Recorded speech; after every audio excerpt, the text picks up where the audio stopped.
ये मेरा शुक्राना सत्संग है। अ, मैं क्या बोलूँ, जब से गुरुजी आए हैं हर दिन ही छोटे-बड़े सत्संग होते रहते हैं। लेकिन ये सत्संग में मैं सिर्फ़ उस चीज़ के बारे में बताऊँगी जिस चीज़ से मेरे बहुत पैसे बर्बाद हो चुके थे। तो पिछले 1 डेढ़ साल से क्योंकि मेरी लाइफ़ में प्रॉब्लम चल रही थी, तो मैं बहुत एस्ट्रोलॉजर्स और टैरो रीडर्स को कंसल्ट करती थी डिफरेंट ऐप्स पे। पर उससे क्या होता था, प्रॉब्लम तो सॉल्व नहीं होती थी, लेकिन उन लोगों ने इधर-उधर की बातें बता के मेरी एंग्ज़ायटी और डबल ट्रिपल कर दी थी। तो मैं और परेशान हो गई थी। उन्होंने 550 उपाय बताए थे, मैं सब करती रहती थी, लेकिन कुछ रिज़ल्ट नहीं आता था। पैसे पे पैसे बर्बाद होता था। जब वो कुछ बोलते थे, तो फिर मैं किसी और एस्ट्रोलॉजर के पास जाके वापस चेक करती थी कि अरे! ये तो नहीं है, ये भी तो नहीं है। डर डर ज़्यादा आ गया था मेरे मन में। गुरुपा के आने से वो डर चला गया, मेरी एंग्ज़ायटी ज़ीरो हो गई। फिर गुरुपा के आने से मैंने एस्ट्रोलॉजर्स के पास जाना छोड़ दिया। लेकिन क्या होता है ना, जब हमारा टेस्ट चल रहा होता है तो थोड़े दिन तो हमको बहुत अच्छा लगता है, लेकिन जैसे-जैसे टाइम जाता रहता है हमारा सब्र कम होता जाता है या कभी डगमगा जाता है। It's just a bad day. So in that case there came a bad day in my life, जब मेरा थोड़ा सा सब्र डगमगाया कि क्या है, कुछ नहीं हो रहा है, मुझे जो चाहिए मुझे क्यों नहीं दे रहे गुरुपा। और उस दिन मैं बहुत डाउन फील कर रही थी, नेगेटिव डे था, मैं बहुत रोई और मैंने उसके बाद एस्ट्रोलॉजर्स को वापस कंसल्ट किया उस दिन, 2 महीने बाद। ऐसा बीच में एक दिन आया। अब मैं करके रात को सो गई। आप मानेंगे नहीं, सुबह सबसे पहला मैसेज गुरुपा का यही था कि कुड़िए, तू मेरी बातों पे विश्वास नहीं करती, मुझसे ज्यादा तुझे हॉरोस्कोप और एस्ट्रोलॉजी में विश्वास है, तभी तेरी ब्लेसिंग्स आधी रह जाती है। और जो मुझे बुरा लगा, मैं इतना गिल्ट फील किया, मैंने इतना सॉरी बोला गुरुपा को। तो आप ये सोचिए, गुरुपा सब जानते हैं, वो जो मैसेजेस हैं वो सही है। सो प्लीज प्लीज आप उनको फॉलो करिए। एक और चीज बताना चाहूंगी। मैं ये जेम स्टोन्स बहुत पहनती थी, बट फिर मुझे एक दो सत्संग ऐसे आए जिसमें उन्होंने सिर्फ रुद्राक्ष के बारे में बताया, और वो भी पंचमुखी रुद्राक्ष। अब आप मानेंगे नहीं, मेरे पास सिर्फ एक पंचमुखी रुद्राक्ष रखा था जो मैंने 2-3 साल पहले ऑर्डर किया था, जो मैं ऑन एंड ऑफ पहनती थी। मतलब जब से जेमस्टोन्स पहनने लगी थी, मैंने वो उतार के रख दिया था कि मैं कितनी चीज पहनूं गले में। बट मुझे कंटिन्यूस 2 ऐसे सत्संग आए जिसमें एग्जैक्टली सिर्फ पंचमुखी रुद्राक्ष के बारे में बोला गया था। वही रुद्राक्ष जो मेरे पास है। उसी दिन मैंने अपने जेमस्टोन्स उतारे और वो पंचमुखी रुद्राक्ष पहना।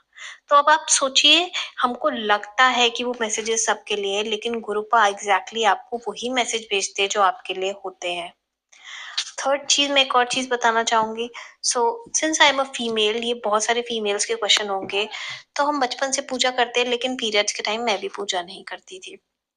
लेकिन आ, अब मेरे पीरियड्स आए, लेकिन अब गुरुपाद एकदम पापा की तरह हो गए। और अभी तो मैं अकेली हूँ और मुझे मन ही ना करे कि मैं कैसे गुरुपा को चाय का भोग नहीं लगाऊं, कुछ ना लगाऊं। मतलब करूँ तो क्या करूँ, और मुझे बहुत गिल्ट फील हो रहा था। आप मानेंगे नहीं, अगले ही दिन मुझे व्हाट्सएप, मतलब क्या, यूट्यूब पे सत्संग आ गए जिनमें उन्होंने क्लियर किया कि नहीं, आप पीरियड्स में भी भोग लगा सकते हैं, उसमें कोई बुराई नहीं है। तो मैंने वो चीज की, बट मैं वही, आप, I just want to reiterate that everything, जिस चीज का भी आपको जवाब चाहिए गुरुपा आपको देते हैं। एंड यस, वो आपको टेस्ट करते हैं, लेकिन आपको खरा सोना बनाने के लिए वो आपको इतना तपाते हैं। सो आई नो, मैं खुद भी इंसान हूँ, I am just a human, I also lose my patience. होता है, हम लोग ह्यूमन है, हम में उतना पेशेंस नहीं है। लेकिन अगर आप याद करें तो सती जी ने कितने तप किए थे, इवन पार्वती जी ने कितना कितना कितना कुछ किया था शिव जी को पाने के लिए। शिव पार्वती होने के बाद भी वो कितनी बार अलग हुए, लेकिन वो फिर साथ आए। तो वैसे ही जो हमारा है वो हमारे पास वापस आएगा। पर कुछ वियोग तो लिखे होते हैं, वो हमें सहन करने पड़ते हैं। और वही गुरुपा हमें सहन कराते हैं, वो भी बहुत मिनिमम वे में, मिनिमलिस्टिक 10% ही।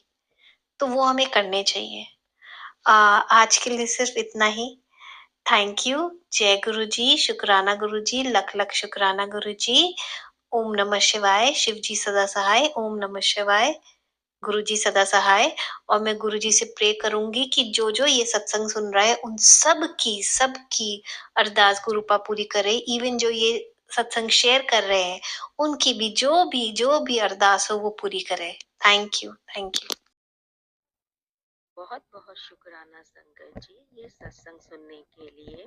संगत जी, अगर आप भी अपना सत्संग गुरु परिवार के साथ, गुरु संगत के साथ शेयर करना चाहते हैं तो आप हमें ऑडियो रिकॉर्ड करके या वीडियो रिकॉर्ड करके या लिख कर भी भेज सकते हैं।